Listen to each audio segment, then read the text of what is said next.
लार टपक रही है, मुंह को बंद कर लो। फिर तुम मुंह को बंद करोगे, स्वाभाविक है, बंद करोगे जब तुम्हें पता लग रहा है। फिर वो दोबारा खुलेगा, फिर तुम दोबारा भी बंद करोगे। जब तुम मुंह खुला है तो उसे खुला ही रहने दो, बंद करने की तुम्हें जरूरत क्या है? क्या होगा अगर मुंह बंद नहीं हुआ? तुम तो ब्रह्मांड में लीन हो रहे हो, तो तुम लीनता में चले जाओ। तुम फिर मन जो तुम्हें कह रहा है, तुम फिर मुंह को बंद करोगे, फिर धीरे धीरे वो कहे। प्रणाम गुरु जी। प्रणाम गुरु माँ। गुरु जी, यहाँ मैं आपकी गाइडेंस चाहता हूँ। आज मॉर्निंग में जो मुझे मेडिटेशन में एक्सपीरियंस हुआ, उस एक्सपीरियंस के ऊपर मैं आपकी गाइडेंस चाहता हूँ गुरु जी। और वो एक्सपीरियंस मैं आपके साथ शेयर करूँ उससे पहले आपको और गुरु माँ को मैं थैंक यू वेरी मच कहना चाहता हूँ, धन्यवाद देना चाहता हूँ मेरी इस जर्नी के लिए और यहाँ तक पहुंचाने के लिए और हर एक चीज के लिए। आप दोनों को बहुत बहुत बहुत धन्यवाद। Thank you so very much.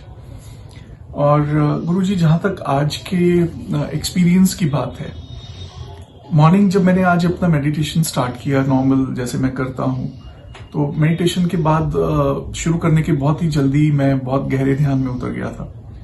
और बहुत गहरे ध्यान में उतरने के बाद मुझे ये रियलाइज हुआ कुछ टाइम के बाद कि मेरा जो मुंह है वो खुला हुआ है और उसमें लार भी आ रही है। तो ऐसा 2-3 बार हुआ। मैंने जैसी मेरे को अवेयरनेस होती थी कि मुंह ओपन है मेरा, मैं मुंह को बंद रख देता था अपने, और ये भी फील हो रहा था कि लार आ रही थी, तो मैंने उसको आने दिया। और कुछ टाइम के बाद जब मुझको फील हुआ कि बहुत बहुत ही डीप मैं उसमें कहीं पे था, तो मैंने कहा कि इंस्टेड में जैसे बैठ के ध्यान कर रहा था, तो मैंने कहा कि चलो मैं लेट के ही ध्यान को कंटिन्यू रखता हूं। थोड़ा सा मुझे बैक में भी पेन हो रहा था। लेटने के बाद गुरुजी क्या हुआ, इनफैक्ट जब मैं बैठा हुआ था तो उस टाइम मेरी बॉडी जो थी वो बॉडी भी मेरी ठंडी हो गई थी। फिर उसके बाद क्या हुआ गुरुजी, जब मैंने लेट के ध्यान शुरू किया तो अगेन वही, मैं जैसा बहुत डीप ध्यान में था तो वही डीप ही ध्यान में मैं लेट के भी रहा। लेकिन बीच में कहीं कुछ ऐसा हुआ कि मुझे ऐसा फील हुआ कि मैं कहीं ऐसी जगह पे हूं जहां बहुत बड़े बड़े पहाड़ हैं, और वहां एक राइट हैंड साइड पे उन पहाड़ों से भी बहुत ऊंचा एक बहुत बड़ा पेड़ था, बहुत बड़ा पेड़ था और बहुत ब्यूटीफुल प्लेस थी। पहाड़ों के पीछे जो है बहुत घने बादल थे, और उन बादलों के बीच में जैसे हम नॉर्मली सूरज को देखते हैं, आप लगा के चलिए मे बी उससे 15-20 गुना ज्यादा बड़ा कोई सूरज था उन बादलों के पीछे। और वो जो बादलों का कंट्रास्ट था, वो कंट्रास्ट भी बहुत जबरदस्त कंट्रास्ट बन रहा था। तो वो ओवरऑल बहुत ब्यूटीफुल जगह थी। फिर उसके बाद वहां से ही बीच में से ही कोई सूरज की वहीं से ही जो रोशनी आ रही थी, उसी रोशनी में से ही कोई एक गोल्डन लाइट आई। गोल्डन लाइट मेरी तरफ आई और बीच में भी मुझको फील हुआ कि कोई चीज जैसे मेरे अंदर आई है। और इसी तरह मैं बिल्कुल डीप मेडिटेशन में था। और उसके बाद कुछ ऐसा हुआ गुरुजी के पूरा जो मेरी क्राउन चक्रा से लेके मेरे हार्ट चक्रा तक का जो पोर्शन है बॉडी का, वो पूरा पोर्शन मेरा जो है बॉडी का वाइब्रेट करने लग गया, और बहुत जबरदस्त तरीके से वाइब्रेट कर रहा था। तो भी मैं आराम से लेटा रहा। मुझे ये पता चल रहा था कि बॉडी मेरी पूरी क्राउन से लेके हार्ट चक्रा तक वाइब्रेट हो रही है। मैं आराम से लेटा रहा। और उसके बाद गुरुजी जब मैं उठा, तो उठा मैं एक सपने से, मतलब वहां से जो मैं ध्यान में था, ध्यान से मैं सपने में पहुंचा, और फिर जो मैं बाहर आया ध्यान से, वो भी वो सपना जैसे ही मेरा, मतलब मुझे रियलाइज हुआ कि ये तो मैं ड्रीम स्टेट में हूं। तो एकदम मैं फिर वहां से उठ गया और ध्यान मैंने यहाँ पे अपना कंप्लीट किया। तो गुरुजी, आपसे मेरी रिक्वेस्ट है कि प्लीज ये सब क्या था, ये क्या एक्सपीरियंस था, क्या चीज थी ये, मुझे प्लीज अपनी गाइडेंस दीजिए गुरुजी। थैंक यू गुरुजी, thank you so very much गुरुजी। नमस्कार आमीन सारथी। इसे समझेंगे, ये बहुत ही कीमती है और ये सभी साधक समझें। मन हमें कैसे धोखा देता है और कहाँ हम साधना करते करते जो है परमात्मा को उपलब्ध हो सकते हैं, अपने ही रूप को जान सकते हैं, मगर कैसे हम चूक जाते हैं, यहाँ पे समझने की कोशिश करें। जब आप ध्यान साधना करते हैं और जब ध्यान साधना करते करते आपका मुंह खुल जाता है, मुंह क्यों खुलता है, एक एक बात को अच्छे से समझेंगे। मुंह क्यों खुलता है? नीचे के जबड़े को और ऊपर के जबड़े को बांध के रखने के लिए एक शक्ति चाहिए, एक पावर चाहिए। गहरी नींद में आप किसी को भी गहरी नींद में देखें, बच्चा हो, बड़ा हो, बूढ़ा हो, आप गहरी नींद में देखेंगे उनका मुंह खुल जाता है। मुंह क्यों खुल जाता है? क्योंकि जो चेतन मन है वो पूरी तरह से सो जाता है और इसीलिए उनका मुंह खुल जाता है। अब वो जो जबड़े को बांध के रखने वाली शक्ति थी वो खत्म हो गई, वहां से हट गई, तो मुंह खुल जाता है। अब ध्यान साधना में जब तुम्हारा मुंह खुल जाता है और तुम्हारे मुंह से लार निकलने लगती है, अब क्या हो रहा है वहां पर?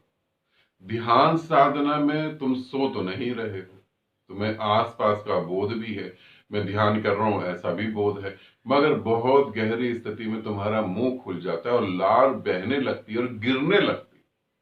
वो तुम्हारे कपड़ों पे भी गिरती है और कई बार तो इतनी ज्यादा कपड़ों पे गिरती है कपड़े गीले हो जाते हैं। तो इसका अर्थ ये होता है कि तुम्हारी चेतना जो है शरीर को छोड़कर चली गई है, शरीर को छोड़ के आगे बढ़ गई है, ऊपर की तरफ गति कर रही।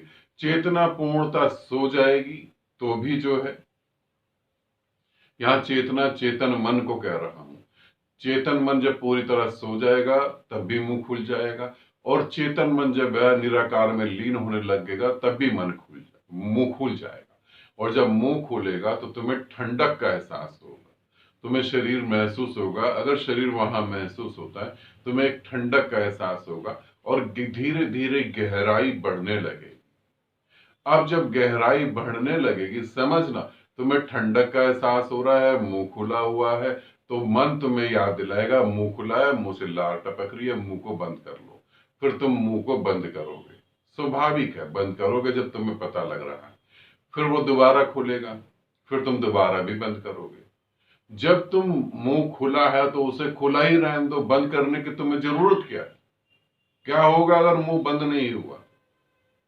तुम तो ब्रह्मांड में लीन हो रहे हो, तो तुम लीनता में चले जाओ। तुम फिर मन जो तुम्हें कह रहा है, तुम फिर मुंह को बंद करोगे। फिर धीरे धीरे वो कहेगा कि शरीर थक रहा है, रीढ़ की हड्डी में भी थोड़ा दर्द हो रहा है, थोड़ा सा लेटना नहीं है, बिल्कुल लेट के कोई साधना होती है? मन बहुत चालाक है, अनंत अनंत जन्मों का उसके पास एक्सपीरियंस है। फिर वो तुम्हें बोलेगा कि लेटना नहीं, लेट के साधना नहीं होती। हाँ, रीढ़ में दर्द हो रही है, थोड़ा सा टेढ़ा हो जाओ। फिर तुम कहोगे हाँ थोड़ा सा टेढ़ा होकर भी तो साधना कर सकते हैं। फिर तुम थोड़े से टेढ़े हो जाओगे, तकिया लगा लोगे पीछे और थोड़े से टेढ़े हो जाओगे। फिर ध्यान साधना की गहराई में तुम उतरोगे। अब निराकार से तुम्हें जो है बड़े बड़े पहाड़, बड़े बड़े पेड़, नदियां, सागर दिखने लगेंगे। जो निराकार था अब तुम्हें वो आकार रूप में दिखने लगेगा, सुंदर दिखेगा, अच्छा लगेगा। अब तुम उसका सुख भोगने लगोगे और अब धीरे धीरे तुम और टेढ़े हो जाओ।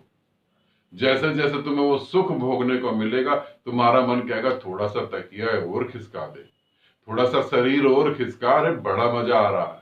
और तुम ये समझ ही नहीं पाओगे कि वो निराकार से तुम्हें लेकर आ गया वापस इस धरती के ऊपर।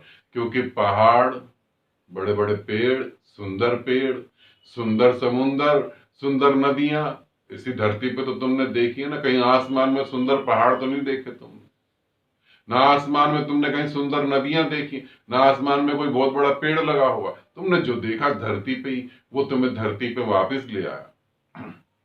अब वो तुम्हें कहेगा थोड़ा सा तकिया और ठीक कर, कि कैसे टेढ़ा मेढ़ा लेटा है, सीधा लेट और देख मजे। अब गति बढ़ेगी बहुत तेजी से और तुम सीधे लेट जाओगे। और जब तुम सीधे लेट जाओगे तो तुम गए काम से। अब तुम्हारे वो नदी और पहाड़ भी बहुत दूर चले जाएंगे। अब तुम्हारे नदी पहाड़ों की जगह लोग आ जाएंगे, फिल्म स्टार आ सकते हैं, नेता आ सकते हैं। जैसे पहले ऋषि मुनियों के पास अप्सराएं आ जाती थी, तुम्हारे पास भी अब जीन्स वाली अप्सराएं आ जाएगी। बहुत कुछ बदलने लगेगा कि कोई कोई वाइफ है, कोई बहू है, वो अपनी सास से परेशान है तो उसके सपने में सास भी आ जाएगी। अब वो सास को डांटने लगेगी, समझाने लगेगी। किसी को ध्यान में अच्छा घट रहा है, वो अपने परिवार को बिठा के समझा रहा होगा, ऐसे ध्यान करना है, ऐसे करो, ये करो। अब मन ने तुम्हें जो है वापिस लाके संसार में पटक दिया। कहां तुम बैठे थे और तुम्हें निराकार घट रहा था, कहां तुम्हारा भौतिक शरीर छूट चुका था। और कहां तुम अब अपने फिर संसार में वापस आ गए, और फिर तुम गहरे सपने में चले जाओ। और यहां पर बात रुकेगी नहीं। तुम जब गहरे सपने में जाओगे तो ये सपने तुम्हारे गहरे मन में चले जाएंगे, और फिर अगली बार जब तुम ध्यान करोगे तो ये उभर के फिर ऊपर आ जाएंगे। फिर तुम कहोगे ध्यान में तो बड़े विचार आए आज इस बार, गुरु जी क्या हमारी साधना खराब हो गई। तुम मन को समझ ही नहीं पाए। जब तुम्हारा मुंह खुला हो, शरीर ठंडा हो जाए, शांत पड़े रहो, बिल्कुल पड़े रहो।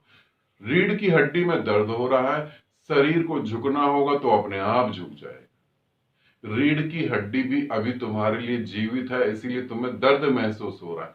गहरे ध्यान में जाने वाले साधकों को शरीर महसूस नहीं होता है, तो शरीर से जुड़ा दर्द भी नहीं महसूस होता। तो आमीन सारथी तुमको भी, और बाकी साधक जो मेरे प्यारे साधक देख रहे हैं उनको भी कहना चाहूंगा, जब समाधि का क्षण आए तो समर्पित हो जाना अपने प्रति, परमात्मा के प्रति, और लीन हो जाना उसमें, क्योंकि मन ऐसे ही काम करता है और तुम ऐसे ही मन के साथ भटकते भटकते वापस संसार में आ जाते हो। इससे सावधान रहना। ठीक है, आनंदित रहो, सदा खुश रहो। बहुत बहुत प्रेम आप सभी।